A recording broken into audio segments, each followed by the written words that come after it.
नमस्ते दोस्तों और स्वागत है आपका हमारे चैनल में। आज हम एक बहुत ही दिलचस्प ड्रामा के पहले एपिसोड को सीन बाय सीन एक्सप्लेन करने वाले हैं। कहानी में अमीर गरीब का फासला है, फैमिली ड्रामा है और 90 के दशक का नॉस्टैल्जिया भी। तो चलिए बिना किसी देरी के शुरू करते हैं। एपिसोड की शुरुआत होती है एक डॉक्यूमेंट्री से जो टाइफून ट्रेडिंग नाम की एक कंपनी पर बन रही है। ये सियोल की एक छोटी सी इंपोर्ट कंपनी है। नरेटा बड़ी बड़ी बातें कर रहा है कि कैसी ये कंपनी साउथ कोरिया की आर्थिक तरक्की में एक अहम हिस्सा है, जिसे 4 एशियाई ड्रैगन में से एक कहा जाता है। कंपनी के सीईओ कांग जिन योंग को दिखाया जाता है। हमें पता चलता है कि कंपनी 26 साल पुरानी है और यहाँ के कर्मचारी सिर्फ अपनी सैलरी के लिए नहीं बल्कि देश और कंपनी की तरक्की के लिए काम करते हैं। अब इंटरव्यू का सिलसिला शुरू होता है। मैनेजर गो मा जिन कहते हैं, मुझे सैलरी बढ़ने की चिंता नहीं है, कंपनी और देश का भविष्य ही मेरा भविष्य है। वाह, क्या देशभक्ति है। डायरेक्टर कू म्योंग वान सिंगापुर से मिले एक ऑर्किड के बारे में कुछ बताने की कोशिश करते हैं, लेकिन डायरेक्टर उन्हें नीरस कहकर काट देता है। अकाउंटेंट ओ मी सन कहती हैं कि वो रोज़ 11 घंटे काम करती हैं, लेकिन उन्हें ये थकाने वाला नहीं लगता क्योंकि उन्हें अपने हर काम में एक गहरा मतलब मिलता है। कुल मिलाकर डॉक्यूमेंट्री में इस कंपनी को एक ऐसी आदर्श जगह की तरह दिखाया जा रहा है जहां सब कुछ परफेक्ट है और कर्मचारी देश के लिए अपनी खुशियां कुर्बान करने को तैयार हैं।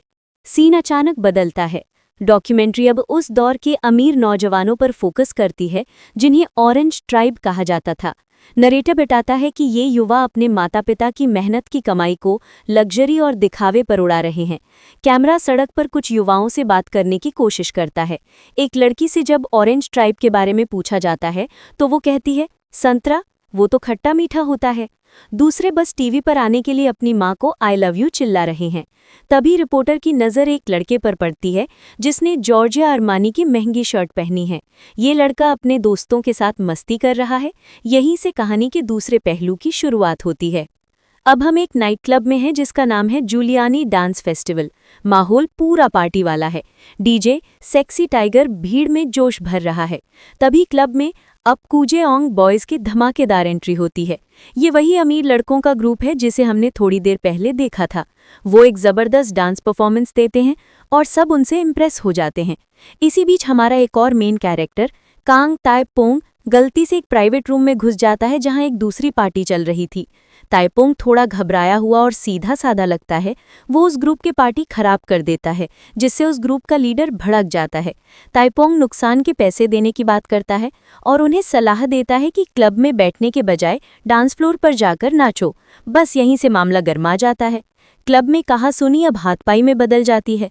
दूसरे ग्रुप का लीडर ताइपोंग को धक्का देता है। ताइपोंग को बचाने के लिए उसका दोस्त जिसने अरमानी शर्ट पहनी है बीच में आ जाता है और घमंड से कहता है, तुम्हारी सैलरी तो मैं देता हूँ, ये जताते हुए कि वो कितने अमीर हैं। इसके बाद दोनों ग्रुप्स के बीच जमकर लड़ाई होती है। टेबल कुर्सियां टूटती हैं और पूरा क्लब जंग का मैदान बन जाता है। लड़ाई के क्लाइमैक्स में ताइपोंग के दोस्त की महंगी जॉर्जिया अरमानी शर्ट फट जाती है। ये देखकर उसका पारा और चढ़ जाता है और लड़ाई एक नए लेवल पर पहुंच जाती है। सीन एक बार फिर बदलता है। इस बार हम एक शांत माहौल वाले स्योदो टेस्ट प्रेप सेंटर में हैं। यहाँ हम टाइफून ट्रेडिंग की मेहनती अकाउंटेंट ओ मी सन को देखते हैं। यहाँ उसका एक बिल्कुल अलग रूप दिखता है। वो एक स्टूडेंट है जो वर्ल्ड ज्योग्राफी कोर्स में एडमिशन लेने की कोशिश कर रही है, लेकिन सीट फुल हो चुकी है। वो अर्थ साइंस कोर्स में एडमिशन लेती है, पर फीस 40,000 वॉन सुनकर उसके होश उड़ जाते हैं। उसके पास पूरे पैसे नहीं हैं और वो मजाक में पूछती है, क्या आप बस टोकन लेंगे? ये सीन दिखाता है कि ओमी सन जो ऑफिस में कहती है कि उसे काम थकाता नहीं, असल में अपनी जिंदगी को बेहतर बनाने के लिए दिन रात मेहनत कर रही है। अब लड़ाई करने वाले दोनों ग्रुप्स पुलिस स्टेशन में हैं। उनके माँ बाप को बुलाया गया है। ताइपोंग की माँ आकर उस पर प्यार लुटाने लगती है। दूसरे लड़कों के पेरेंट्स भी आते हैं और अपने बच्चों को डांटते हैं। अरमानी शर्ट वाले लड़के का पिता बहुत गुस्से और सख्त है। वो कहता है कि मेरा बेटा बालिग है, उसे खुद अपनी करनी का फल भुगतने दो और मैं कोई समझौता नहीं करूंगा। तभी पुलिस स्टेशन में एक पावरफुल शख्स की एंट्री होती है। ये है सीईओ कांग जिन योंग, टाइफून ट्रेडिंग वाले, जो ताइपोंग के पिता हैं। वो आते हैं, बिना कुछ ज्यादा बोले चुपचाप मामले को रफा दफा कर देते हैं, शायद पैसे देकर।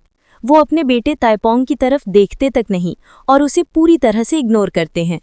पुलिस स्टेशन के बाहर सीईओ कांग का गुस्सा अपने बेटे ताइपोंग पर फूट पड़ता है।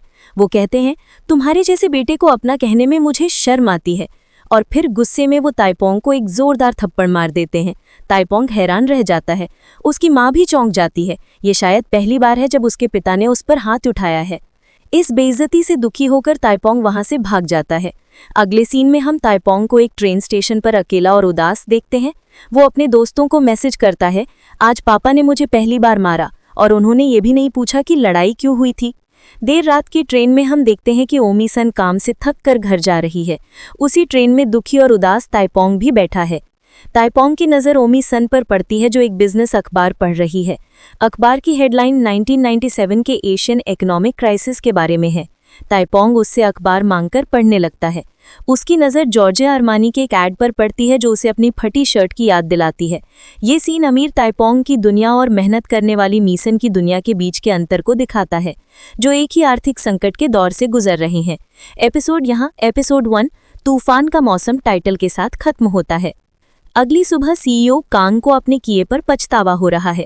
वो रात भर सो नहीं पाए। उनकी पत्नी कहती है कि अगर बेटे के लिए इतना ही बुरा लग रहा है तो उसे एक कार खरीद दो। इस पर सीईओ भड़क जाते हैं और कहते हैं, तुम्हारे लाड प्यार ने ही उसे बिगाड़ा है। मैं चाहता हूं कि वो कोई नौकरी करे। लेकिन उनके गुस्से के पीछे भी प्यार छिपा है। वो देखते हैं कि ताइपोंग ने रात में उनके जूते पॉलिश किए थे। ये देखकर उनका दिल पिघल जाता है। सुबह सुबह ताइपोंग को उसके दोस्त वांगनाम मो का फोन आता है।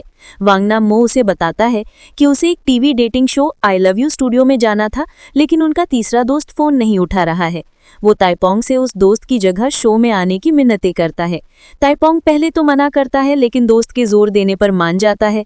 वो अपने चेहरे पर लगे चोट के निशानों को मेकअप से छिपाकर सेट पर पहुंचता है। शो शुरू होता है। ये 90s का एक टिपिकल डेटिंग शो है।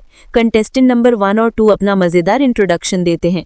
फिर बारी आती है कंटेस्टेंट नंबर 3 यानी हमारे कांग ताइपोंग की। वो फूलों का गुलदस्ता लेकर थोड़ी अजीब तरह से एंट्री करता है। स्क्रीन पर उसकी प्रोफाइल आती है, कांग ताइपोंग, 26 साल, बेरोजगार, बागवानी में स्पेशलाइजेशन। वो कहता है, मेरा परिवार शादी के लिए दबाव डाल रहा है, इसलिए मैं यहाँ अपनी दुल्हन खोजने आया हूँ। शो के अगले सेगमेंट में कांग ताइपोंग को सबसे पहले सवाल पूछने का मौका मिलता है। वो अपना सवाल कंटेस्टेंट नंबर 2 किम से यूनी से पूछता है और यहीं पर यह एपिसोड खत्म हो जाता है। तो दोस्तों, ये थी इस ड्रामे के पहले एपिसोड की कहानी। एक तरफ हार्डवर्किंग मिडिल क्लास है तो दूसरी तरफ अमीर लेकिन उलझे हुए नौजवान। ताइपोंग के पिता का गुस्सा और पछतावा कहानी में गहरा इमोशनल एंगल जोड़ता है। अब देखना ये है कि इस डेटिंग शो में आगे क्या होता है। अगर आपको ये एक्सप्लेनेशन पसंद आया हो तो वीडियो को लाइक करें और हमारे चैनल को सब्सक्राइब करना ना भूलें।